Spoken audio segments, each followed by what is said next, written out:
Con ơi, xoài chua hay ngọt? À, vải chua hay ngọt?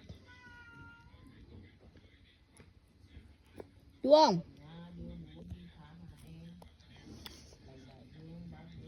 Chua không? Cương ơi, chua không? Ừ, chua hay ngọt đây?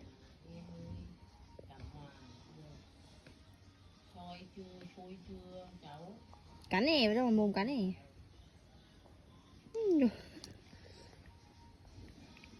Đi mà